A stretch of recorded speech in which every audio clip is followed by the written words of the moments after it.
Ruslan. All right, in light of the conversation of cancel culture, of people being, kind of ostracized and put on the outside of things, it came out today that Gina Carano, I think that's how you say her last name, Gina Carano, from the show The Mandalorian, was canceled. What does that mean? That means that because of some tweets, because of some questionable things she said, she was lost her role on the show, lost the spinoff of the show, and also lost her partnership with her agency or whatever agency that she was on. She got fired, she got released.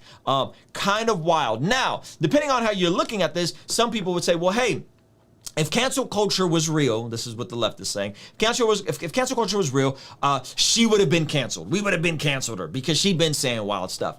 And then you actually look at what some of the stuff she was saying, and she's just kind of being brash about like pronouns, and she was being like, why she doesn't want to use her pronouns. She said some stuff about masks and that kind of stuff. She said, what was it? We need to have cleaner voting and this whole thing after the election so that it's clear and we don't feel this way, that whole rabbit hole. And she more or less, but what really broke the camel's back is when she compared her or conservatives being persecuted to the equivalent of the Holocaust, meaning that before the Nazis were able to grab Jewish people, what they first did is make the fellow German people hate their fellow Jewish brother, and to the point where the kids would go and beat Jewish people. That was like the meme she posted. She deleted it. But she got canceled, more or less, right? Or at least Disney canceled her. And now there's this pushback to cancel Disney, which I think that's just next level, right? That's the whole nother degree of like, we're tit for tat. Go. You gonna cancel us? We're gonna cancel you, right? And so let's go back to this passage. Again, those of you guys who are afraid of this whole notion, let's go back to the passage. Proverbs 11:27. Whoever diligently seeks good seeks favor. Whoever diligently seeks good seeks favor. What does Luke 2:52 says? And Jesus grew in wisdom and stature and in favor with who? God and man. Interesting. Jesus grew in favor, right? And Proverbs 11 says is that whoever diligently seeks good seeks favor, but evil comes to him who searches for it, right? But evil comes to him who searches for evil. Okay? Whoever trusts in his riches will fall, but the righteous will flourish like a green leaf. Whoever troubles his own household, okay, his own household will inherit the wind, and the fool will be servants to the wise of heart. The fruit of the righteous is a tree of life, and whoever captures souls is wise. If the righteous is repaid on earth, how much more the wicked and the sinner? So, what is that saying? Hey, if you're seeking to do good, you're seeking to find favor with people, right? If you're seeking to do good, you're seeking to find favor with people. In this case, was she canceled for her views, or was she canceled because of her reluctance to see the nuance and consistently poking the bear? I don't think she should have lost her show, just to be clear. I don't think she should have lost her show. I don't think she should be canceled. I don't think that her spinoff should be canceled. I don't think that she should have been dropped from her agency. I don't think any of that. And I'm not saying she's a Christian, by the way. I don't know what her faith is. I know she's a conservative, right? But again, sometimes in situations where someone might feel right, they get a little flippant. If they feel like the facts are on their side, they get a little loose. They kind of say whatever they want to say, and they kind of get a little too comfortable, right? And just because you may have some facts on your side, that doesn't mean you get to be reckless, right? That doesn't mean there's no more accountability for you, right? And apparently with her, they've been telling her like, yo, chill out on social media. And so it's like, what is the point? Are you legitimately standing on your views and your values and your convictions as a follower of Jesus, are you kind of being a jerk? Right? Are you kind of being a jerk? Are you kind of just being brash for the sake of being brash?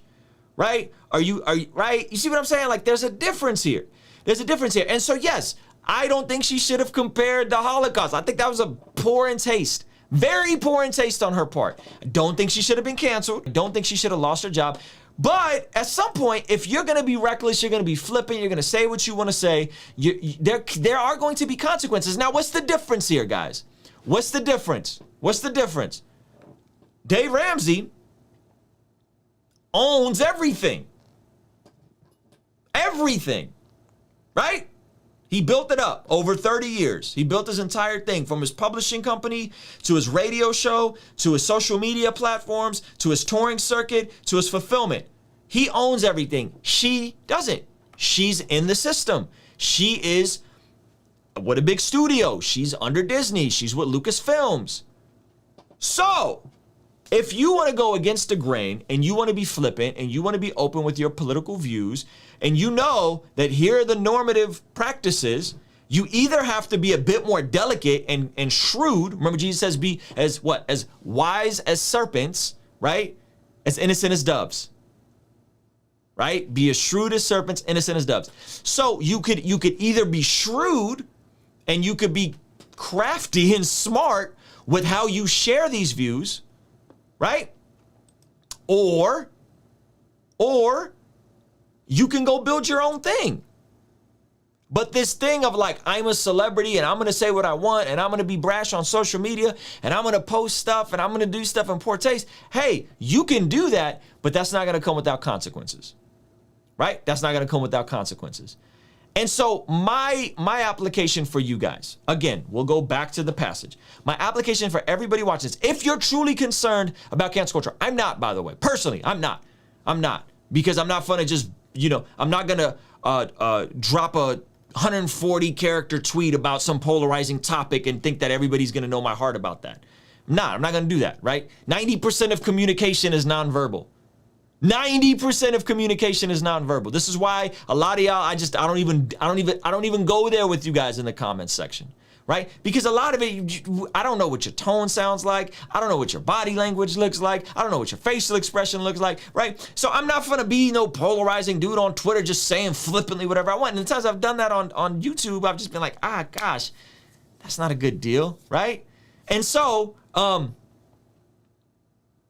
if you want to talk about nuanced issues like I do, I'm not gonna do that on Twitter, right? Why would you do that on Twitter? Why would you do that on Instagram?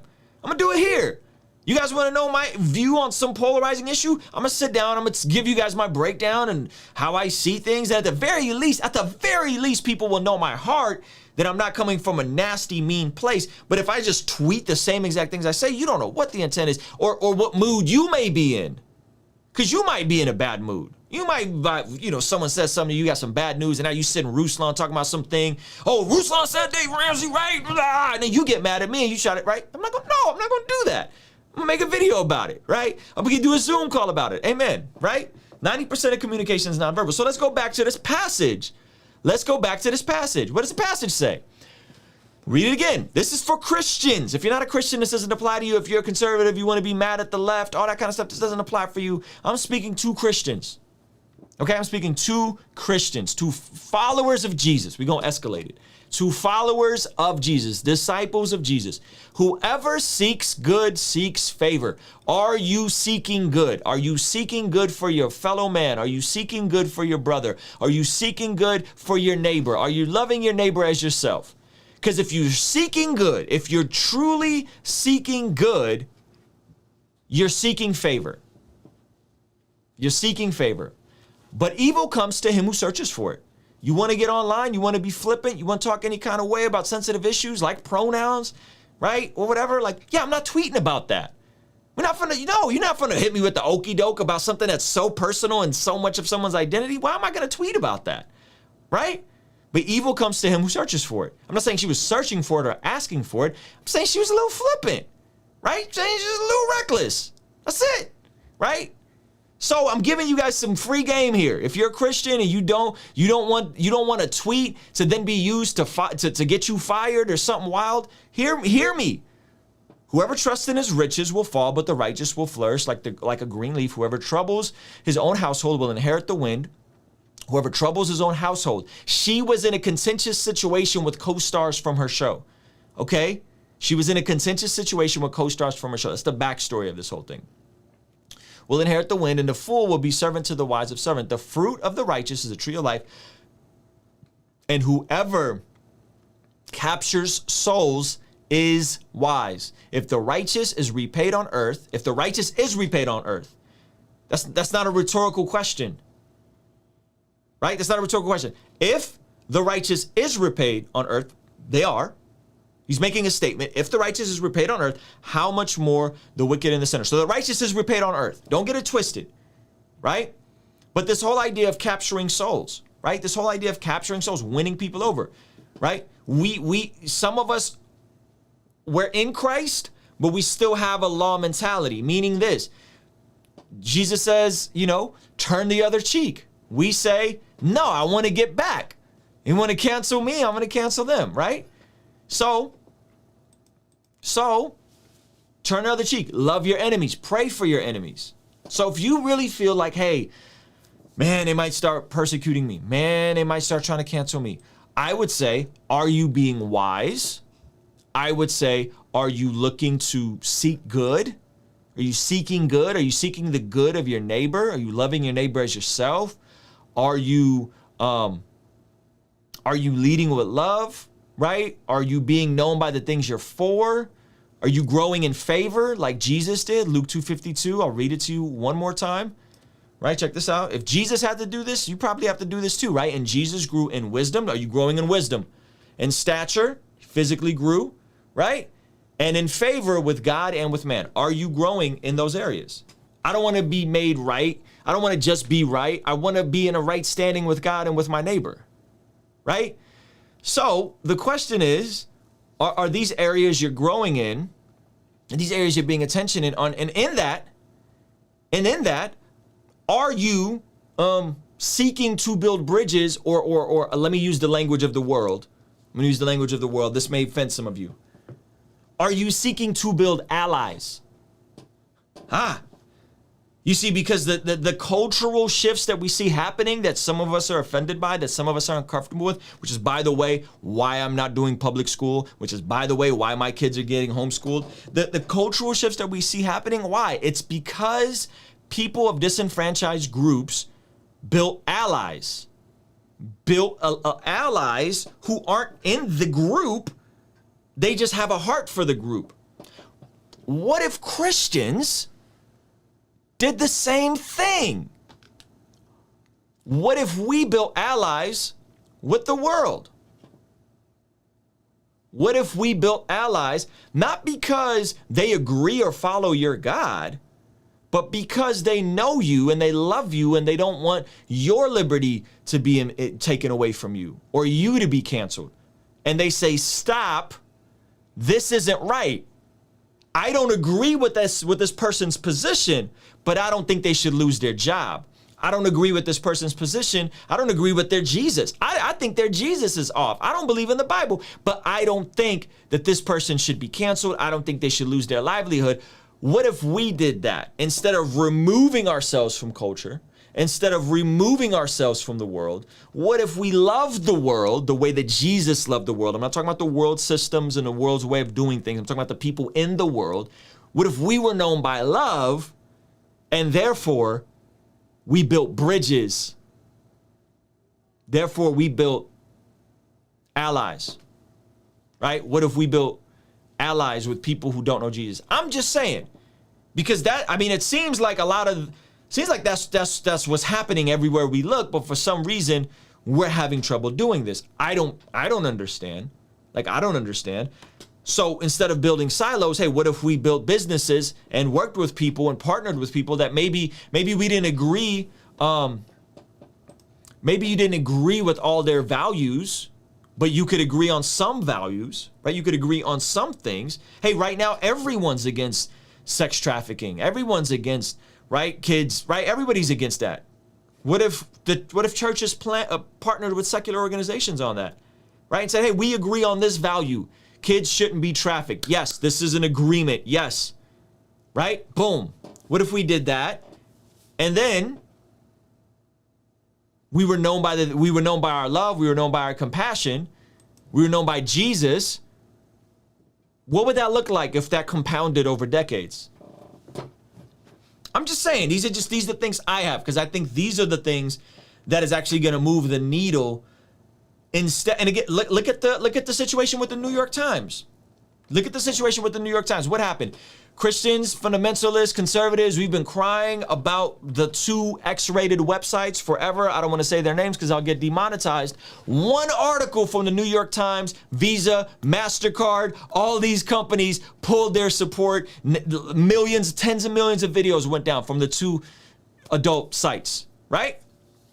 Because somebody on that side who influences media got some information. I said, yo, there's some stuff happening with kids here. It's not okay. Gets wiped out, right? The biggest advancement in that cause. Okay, you guys following along? Like, so I'm just saying, like, maybe it's not our gospel that people are as offended by. I think it is offensive, by the way. I think the news of Jesus is offensive, but maybe it's our tactics. Maybe it's our tactics. Hey, maybe we need to tweak some of our methodology. Maybe we need to lead with love. Maybe we need to adjust the tactics, and be willing to get canceled, right? And be willing to get canceled. But the difference is, hey, if I'm going to get canceled, cancel me for an actual biblical truth and a stand that I took. That, first of all, if it ever comes to that with me, 1, 2, I'm going to build an infrastructure and I'm going to build my revenue streams in a way where God willing, by the grace of God, and this is what I'm thinking about, is that you're not going to be able to do that because I have a direct consumer relationship. My audience is there for me, right? I'm willing to get canceled for Jesus, but I'm not willing to get canceled for being a jerk. I'm not willing to get canceled for being a brat. I'm not willing to be canceled for being nasty. You guys following me, right? And if you're gonna go into these circles, you want to be in Hollywood, just know that comes with a cost. If you're gonna be dependent on other people for your livelihood, just know that comes with a cost. There's risk involved. That's all I'm saying, right? There's risk involved. So count the cost. Count the cost. Count the cost. But let's be careful when we start comparing this to the Holocaust. Okay, it's not the same. It's not what's happening here. Okay, I was watching Ben Shapiro today. There's actual stuff like the Holocaust happening in China right now. Real stuff, right? Where Muslims are getting wiped out, like and getting sterilized. Like, it's real stuff happening in the world. This is not that. This is not that. Okay? I know some of us have a persecution complex. We think everybody's out to get us, think the world's out to get us. This is not that. That's not what this is. Whether it's Dave Ramsey trending, this is not the same thing. Not the same thing. Kingstream Entertainment. Ruslan. Happy to have failed my way to success. With my family by my side, Lord knows what's next. Yahshua the King came down and bore it all. I know a few things, never claimed to know it all. But I know what's off, never noticed y'all. Hit a protocol, need an overhaul. Need an overhaul, I need an overhaul. Need an overhaul, we need an overhaul. Yahshua the King came down and